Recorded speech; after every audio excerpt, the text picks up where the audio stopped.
Saudara-saudari, Shalom. Saya merasa amat gembira kita boleh bertemu di atas talian. Walaupun kita tidak boleh bertemu secara fizikal.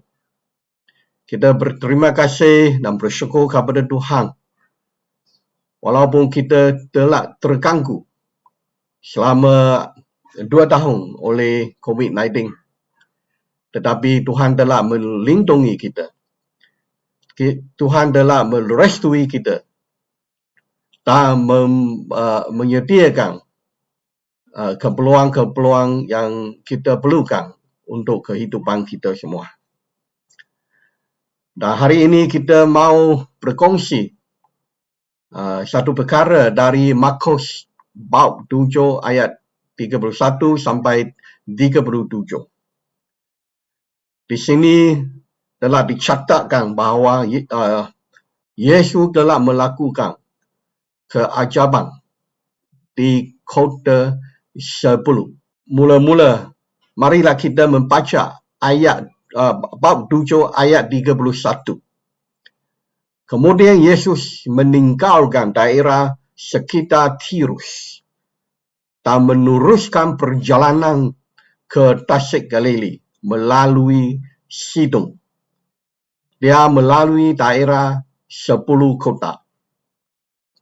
Saudara-saudari, di daerah Tirus, kita difahamkan Yesus telah mengusir roh jahat dari seorang gadis.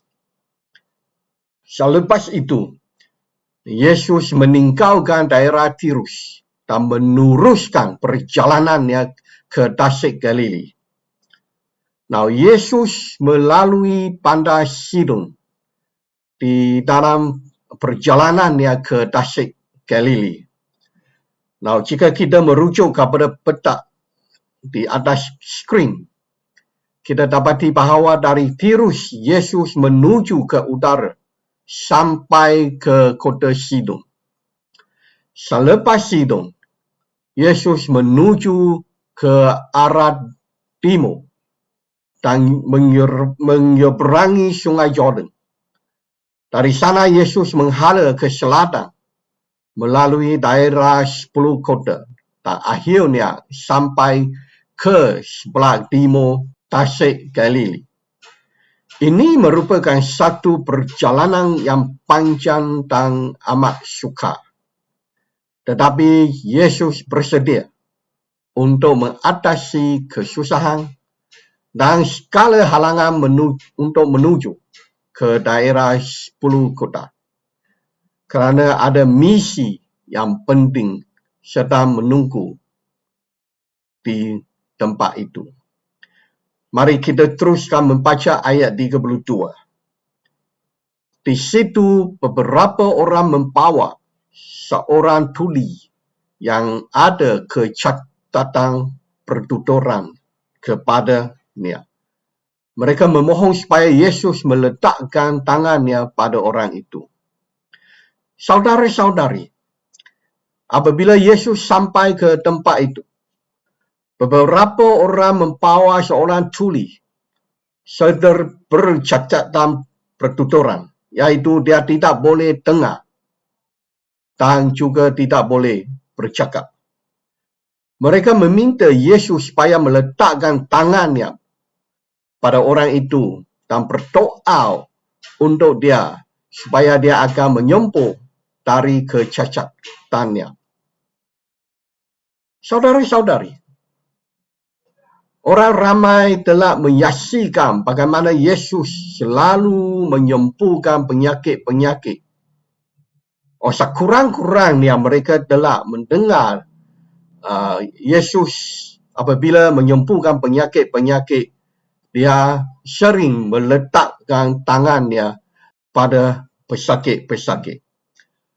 Mereka sekarang menganggap bahawa inilah satu-satu cara Yesus menyembuhkan orang-orang sakit. Oleh kerana itu, mereka memohon Yesus supaya menyembuhkan orang tuli dan bisu itu tengah meletakkan tangan dia pada orang itu. Tetapi kali ini Yesus tidak lagi meletakkan tangan pada orang itu. Yesus menggunakan cara lain untuk menyembuhkan orang itu.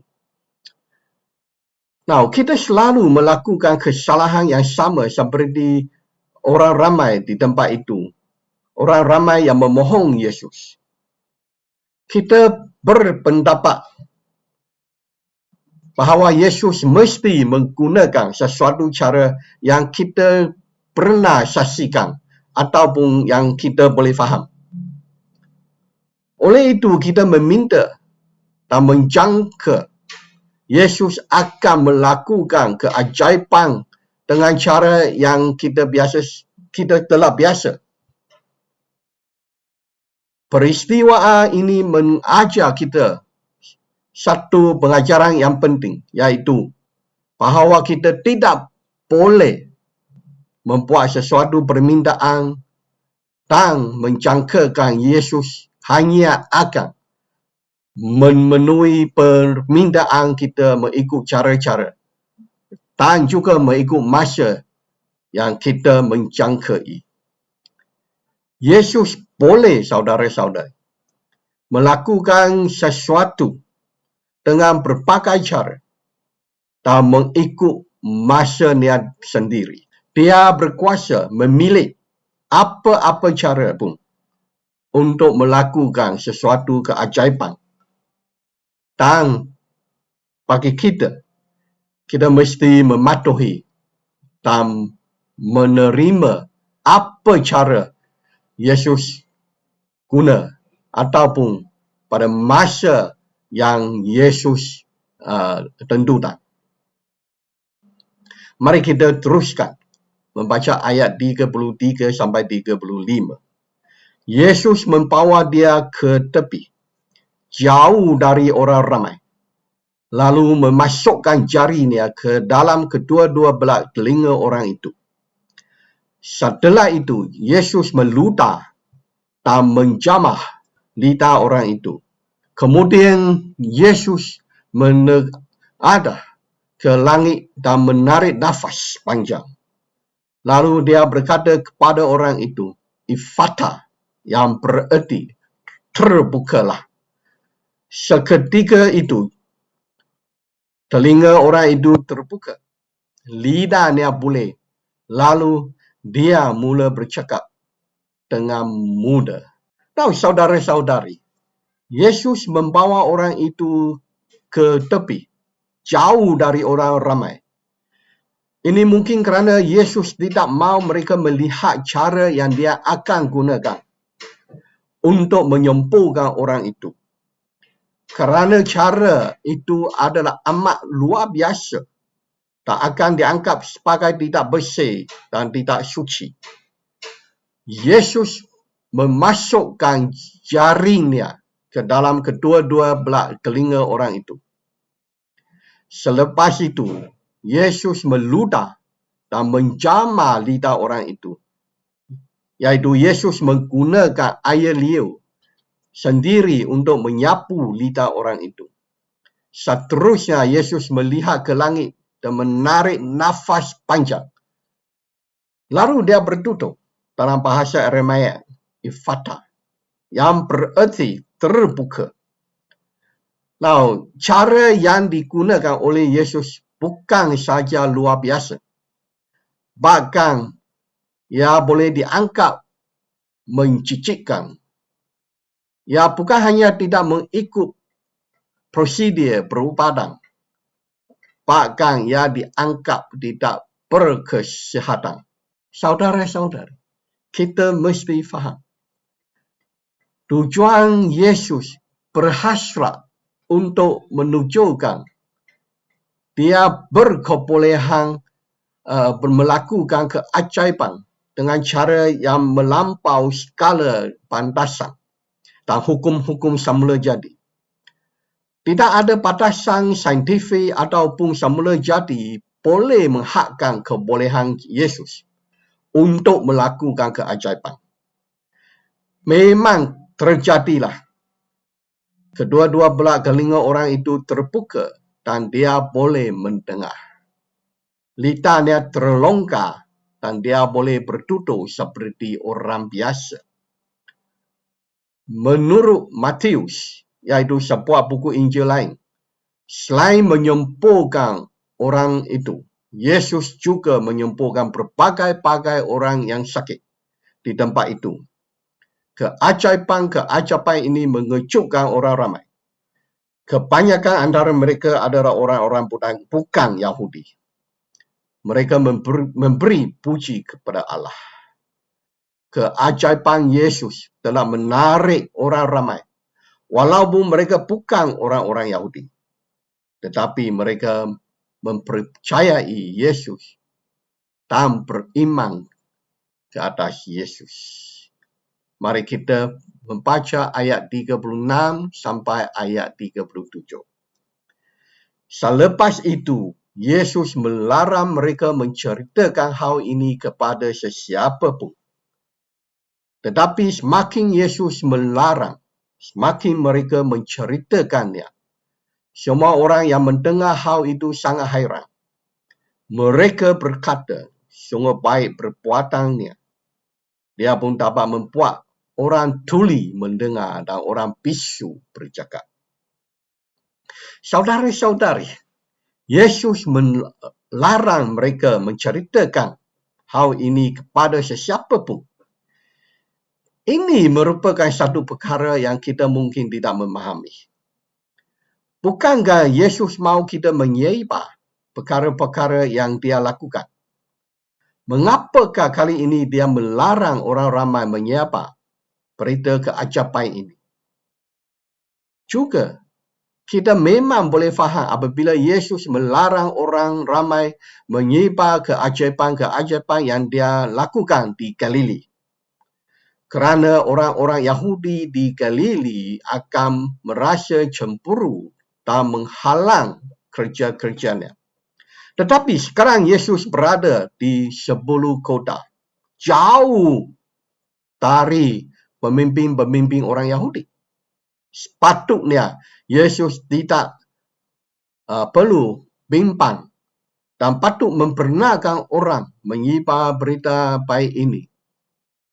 Yesus membuat demikian kerana Yesus tidak mahu orang ramai salah faham tujuan dia. Yesus mahukan orang ramai mendengar dan memahami ajaran mengenai berita baik.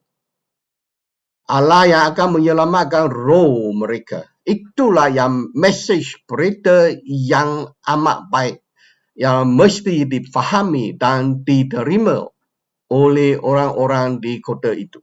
Yesus tidak mahu keajaiban-keajaibannya menyebabkan orang ramai salah faham. Dia hanyalah seorang yang mempunyai kuasa luar biasa dan seorang yang boleh melakukan keajaiban-keajaiban. Yesus mahu beliau dikenali sebagai anak Allah dan juga juru selamat untuk semua orang. Tujuan utama Yesus datang ke dunia ini ialah menyelamat orang ramai dari dosanya.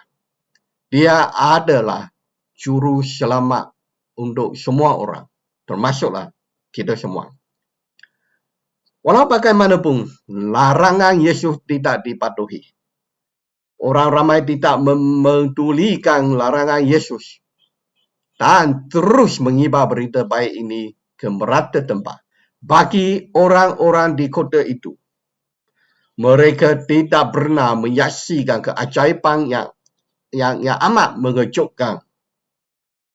Ini adalah satu perkara yang amat luar biasa yang tidak boleh mereka rahsiakan. Saudara-saudari, kita mesti belajar dari orang ramai di seluruh kota.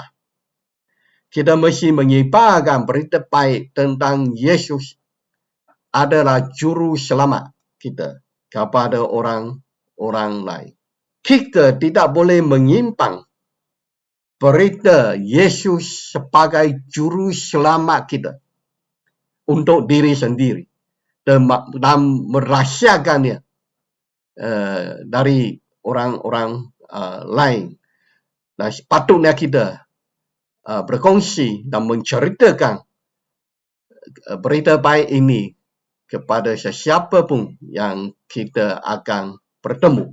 Saudara-saudari, kita mesti diperingatkan bahawa adalah amat penting kita memahami bahawa sememangnya Yesus berkebolehan melakukan keajaiban tanpa batasan.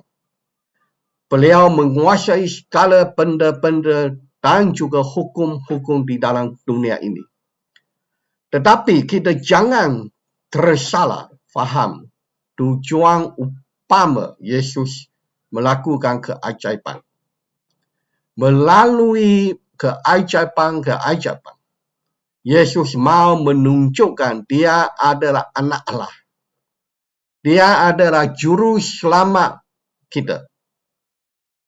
Jadi adakah anda semua percaya dan menerima Yesus sebagai juru selamat anda dan menjemput dia memasuki nyawa dan kehidupan anda? Terima kasih.